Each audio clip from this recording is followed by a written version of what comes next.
4 young lives lost, a nation horrified. And now, the man accused of the University of Idaho murders says 2 chilling words. Guilty, Your Honor. But why now? What changed? In the courtroom, he barely blinked. No tears, no emotion, just a cold acceptance of fate. But was this really about remorse or about survival? Today, we break down what happened in that courtroom, what the families are still demanding, and why this shocking plea deal might be just the beginning. Don't forget to subscribe to Mystery in Minutes, because stories like this deserve to be remembered, and your support means everything. Just days before jury selection, just days before this case, one of the most talked about murder trials in recent U.S. history, was supposed to begin. Bryan Kohberger changed everything. A new hearing was scheduled. A change of plea was rumored, and then it was confirmed. Guilty. For the families of Madison Mogen, Kaylee Goncalves, Xana Kernodle, and Ethan Chapin, it was a moment of emotional whiplash. There would be no trial, no cross-examinations, no justice delivered by a jury of peers. Instead, they'd face the man who took their children in a much quieter courtroom and try to speak their truth through what's known as a victim impact statement. Former prosecutor Philip Holloway explained it best. You don't just sentence someone on the same day they plead guilty. Not in a case like this. You let the dust settle. You give the families time to breathe, to process, and to prepare what they need to say. And what they have to say may be the hardest words they've ever spoken. Because these statements aren't just about grief. They're about closure. They're about giving a voice to 4 victims who can no longer speak for themselves. And they're also about the one thing left in this case that can still be taken from Bryan Kohberger: his peace. When he's in prison with nothing but time and thoughts, these words will echo. As Holloway puts it, even if all he has to look forward to is a can of tuna from the commissary, those few dollars, they'll go to the families for the rest of his life. And yet, the families won't just speak for restitution. They will speak because they need the world to remember. Remember 4 kids full of life and laughter. Remember a college home now reduced to rubble. Remember a community shattered by silence. One analyst, Sonny Hostin, said it plainly. I've written a victim impact statement. At the time, I didn't think it helped. I was so angry. But later, I knew I had said everything I needed. And that matters. For Kaylee's family, this plea deal brought little satisfaction. Their statement after the hearing said, the court and prosecution have pleaded, not for us, but for convenience. There were no answers. And that's the heart of it. The answers. Why did he do it? Was it years in the making? A compulsion? A cold calculation? At sentencing, the families and the world may finally hear something, but don't count on it. Michael J. Brown, a seasoned defense attorney, doesn't think Kohberger will say much. He's waived all appeals. He could speak freely, but I don't think he will. He's diabolical, cold, and above all, calculating. It didn't come easily. It didn't come quickly, but it came with precision. Bryan Kohberger's change of plea was not just a last-minute pivot. It was a strategy, calculated, rehearsed, and executed to preserve the one thing he still had left: his life. But why now? And why plead guilty after nearly 2 years of posturing, discovery battles, and delay tactics? Let's go behind the curtain. This wasn't a man unfamiliar with the law. Kohberger was a PhD candidate in criminology. He had studied the very processes that would ultimately lead to his own incarceration. He knew how evidence is handled, he knew how plea deals are negotiated, and most haunting of all, he may have known from the start exactly how this would end. Former prosecutor Philip Holloway put it bluntly. He knew what they had. Every piece of digital data, every surveillance clip, every forensic trace, he was cornered. Kohberger had reviewed it all: surveillance, timelines, cell phone pings, the infamous knife sheath, even his alleged search history, and he watched as every avenue his defense attempted to explore fell apart.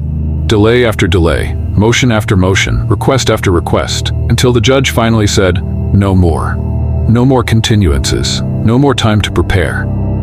The trial was coming, and that, legal experts believe, was the turning point. The prospect of death loomed large in Idaho. Unlike some states, Idaho not only has the death penalty, it still actively supports it. And recently, they even passed legislation to allow execution by firing squad in the event lethal injection becomes unavailable. It's a chilling thought. A man once cloaked in academic robes now facing the barrel of a gun lined up by the state. And Kohberger knew it. So, when the judge denied the defense's final delay and jury selection drew near, it forced a decision, a come-to-Jesus moment, as one analyst called it. Was this really worth the gamble? Because in death penalty trials, it only takes one sympathetic juror to stop an execution. But it also only takes one moment of clarity for a defendant to realize, I'm toast. My only way out is to stay alive. Kohberger had been diagnosed with level 1 autism spectrum disorder, formerly known as Asperger's. He reportedly showed blunted affect, little emotion, little remorse, a psychological void. He even once wrote in an online forum that he felt nothing. But is that truly who he is? Or is it just who he wants us to see? Some experts believe the diagnosis may have been part of a mitigation strategy, not fabricated, but emphasized. Because when facing capital punishment, every mitigating factor matters. Mental health, addiction history, childhood trauma, anything that might make a jury hesitate. And here's the irony. Many legal analysts believe the leaks in this case, whether deliberate or accidental, may have helped Kohberger. If sensitive information was improperly disclosed, the defense could argue that the integrity of a fair trial had been compromised. That, in turn, might convince the prosecution to take death off the table, to avoid reversal or mistrial. If there was a leak, Holloway said, maybe this was the wink-wink trade-off. We'll drop death, you plead guilty, we all walk away. For Ann Taylor and the defense team, this was more than just a plea. It was a masterclass in damage control. Let's be clear. Bryan Kohberger is not walking free. He is never getting out of prison. But he's also not being executed. And for a defense attorney, that's a win. Even Kohberger's alleged online activity came back to haunt him, like viewing replacement knife sheath ads on Amazon. The defense tried to argue this didn't mean anything, but the digital trail told another story. And perhaps, most crucially, Kohberger wasn't delusional. He wasn't irrational. He was someone who understood the system, maybe too well. And when he finally realized he was out of cards to play, he folded.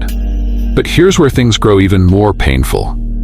The families wanted a trial, they wanted answers, they wanted accountability. They wanted to see him squirm in court under oath, confronted with his crimes. And instead, they got silence. Just 2 words. Kaylee Goncalves' family wrote, "Guilty, Your Honor." That was it. That was all we got. No explanation, no motive, no apology. He didn't even have the decency to cry, one expert said. But maybe that silence is more telling than words. Maybe, for Bryan Kohberger, the only thing that mattered was saving himself. The next step is sentencing, July 23rd. And though the punishment is already decided, 4 consecutive life sentences without parole, that day will be far from quiet. Every family member of the victims will have their chance to speak. Their moment, their final words to the man who shattered their world. They may cry, they may scream, they may whisper, but they will speak, and he will sit there, unmoving, expressionless, and for the first time, truly powerless, because what's coming isn't about him anymore. It's not just a sentencing hearing. It's not just another date on a court calendar. For 4 grieving families, it will be the final battle cry, the only chance they'll ever have to speak directly to the man who stole their futures. On July 23rd, the courtroom in Idaho will no longer be cloaked in legal strategy, objections, or cross-examinations. Instead, it will be filled with pain, memory, and truth. This day, sentencing day, belongs to the victims. Victim impact statements are never easy. They are personal, gut-wrenching accounts of what was lost. They are often handwritten, sometimes read aloud by loved ones, other times read by prosecutors when families can't find the strength. They are letters to the court, but also letters to the accused. Some may begin softly. "You took my child, but you will not take my soul." Others may roar with anguish. "You didn't just kill them. You murdered our peace, our joy, our futures." And all of them, together, will speak for 4 lives. Madison Mogen, whose laughter was said to light up every room. Kaylee Goncalves, fearless and bold, always the protector. Xana Kernodle, whose strength and smile carried her through everything. Ethan Chapin, the only son, the triplet, the bright light of his family. Their stories deserve more than a trial could have offered, but now they'll get something different. Undiluted truth in their own words. So far, Bryan Kohberger has said almost nothing. No emotion, no apology, no explanation. Legal experts say he may stay silent again, even during sentencing, and if he does speak, it's unlikely to bring comfort. He's not wired like you and me, legal analyst Sunny Hostin noted. There may be nothing there, just a void. Still, the families will speak, even if Kohberger doesn't flinch, even if he shows no remorse. Because they aren't speaking for him, they're speaking for themselves, for healing, for justice, and for the world to never forget. There's another layer to sentencing that most people overlook. Restitution. This isn't about money, it's about principle. The court may order Kohberger to pay civil restitution to the victims' families based on funeral costs, emotional trauma, and economic damages. And yes, Kohberger may be broke. Yes, he'll likely spend the rest of his life in a prison jumpsuit eating from plastic trays. But if he ever earns a single dollar in prison, through work, commissary, or outside contributions, it will be claimed by those families. Even the little joys like a can of tuna from the commissary can be stripped from him. Former prosecutor Philip Holloway said, "Let him live with nothing.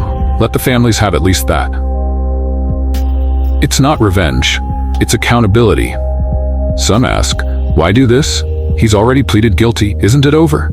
No, it's not over. Because for these families, this isn't about the law anymore. It's about dignity, about having their children remembered not as case numbers, but as cherished souls. And it's also about taking back control from the man who once stole it. He planned their murders, now they plan his punishment. He watched them die. Now they watch him be sentenced, again and again, life after life. This story isn't confined to a courtroom. Moscow, Idaho, a town once known for quiet college mornings and cozy autumn nights, was forever changed. The home where the murders occurred has been torn down, but the grief still stands. The University of Idaho has created memorial scholarships. Neighbors still avoid that corner of town. Students still whisper his name when walking home at night. This isn't just the family's trauma. It's a community-wide wound. One that sentencing day might help begin to stitch shut, if only slightly. Let's be honest, for many, this plea deal feels like a compromise. There will be no dramatic courtroom showdown, no cross-examination of key witnesses, no uncovering of the why behind the crimes. Some argue the prosecution took the easy way out. Others say it was the humane path, sparing the families the horrors of trial. But maybe the truth lies somewhere in between. If this happened in a state without the death penalty, one expert asked, would anyone see this as a loss? Because in the end, Bryan Kohberger is exactly where he belongs, behind bars for the rest of his life. No parole, no freedom, no escape. And for the families, sentencing gives them something the legal process often doesn't, a voice. This is for them, said Hostin. It's about what they want to say, even if he never says a word. What can we expect on July 23rd? Here's what's expected on sentencing day. Bryan Kohberger will appear in prison attire, no longer allowed to wear street clothes. Each family will be given time to read their victim impact statements. The judge will formally pronounce the sentence, 4 life terms plus 10 years for burglary, all without parole. Restitution may be discussed or ruled upon. And then, closure, if that's even possible. Whether Kohberger speaks remains unknown. Whether he shows emotion is even more doubtful. But what's certain is this. On July 23rd, the courtroom will echo with the voices of grief, rage, love, and memory.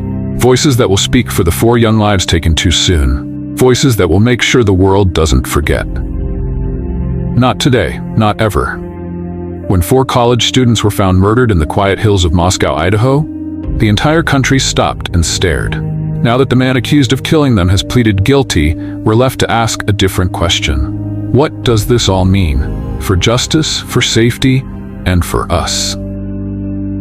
This chapter is not just about Bryan Kohberger, it's about America, and the chilling reality that this case exposed about our courts, our communities, and the cracks in our sense of security. From the moment the story broke, the murders of Kaylee, Madison, Xana, and Ethan sparked a national obsession. The details were horrific. The victims were young, vibrant, and full of life. The setting, a shared college home, felt eerily familiar, but it was the unknown that kept people watching. For weeks, there were no suspects, no clear motive, just grief, fear, and theories. And when Bryan Kohberger, a quiet PhD criminology student, was arrested, the horror only deepened. How could someone who studied crime become the very monster he once analyzed? He was one of the good guys, or so it seemed. He sat in lectures about serial killers. He studied behavioral patterns.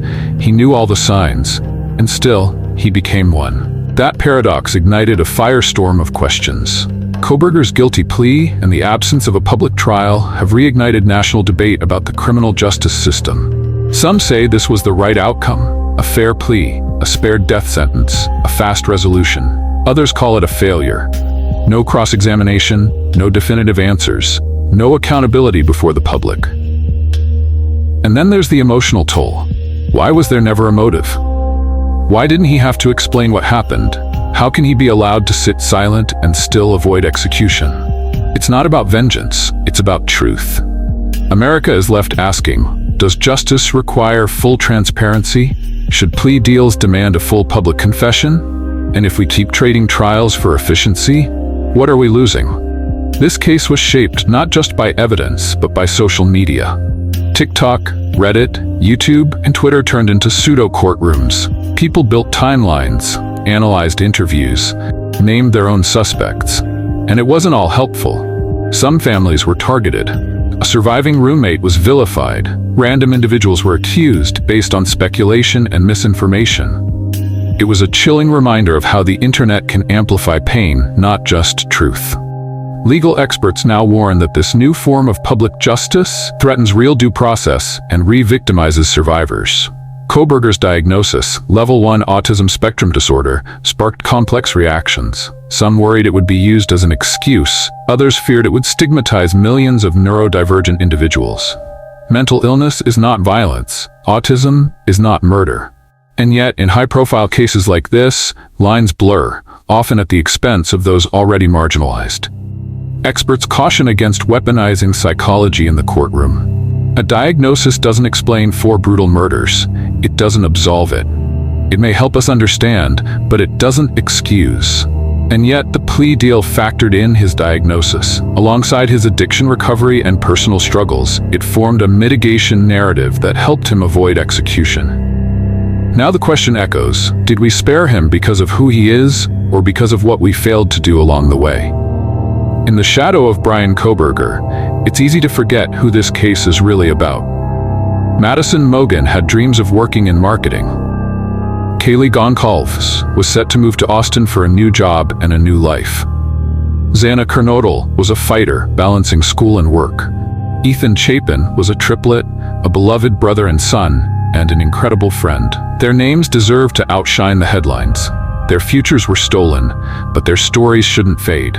Across the country, memorials have sprung up, scholarships in their names, community safety programs, anti-violence campaigns at college campuses. Their legacy is not just what was lost, but what they inspire us to protect. Closure isn't real, not for crimes like this, but healing is possible. For the families, healing might look like a quiet Sunday without a court date, a graduation not shadowed by grief, a moment when they can speak their loved ones' names without choking back tears. For the public, healing means learning how to be better listeners, how to protect our communities without sensationalizing pain, how to advocate for victims without forgetting their humanity. This case forces us to reckon with what justice truly looks like. Is it 4 life sentences without parole? Is it understanding why?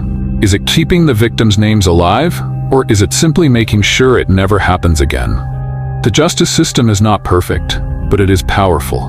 And in moments like these, when the cameras fade, when the headlines move on, it's what we do next that defines who we are. 4 lives were stolen in silence, but their voices now echo across the country, through their families, their friends, and yes, even through us. If this case moved you, if it made you think, made you feel, or made you grieve, then don't let it end here. Subscribe to Mystery in Minutes. We tell stories that matter, stories that deserve to be heard.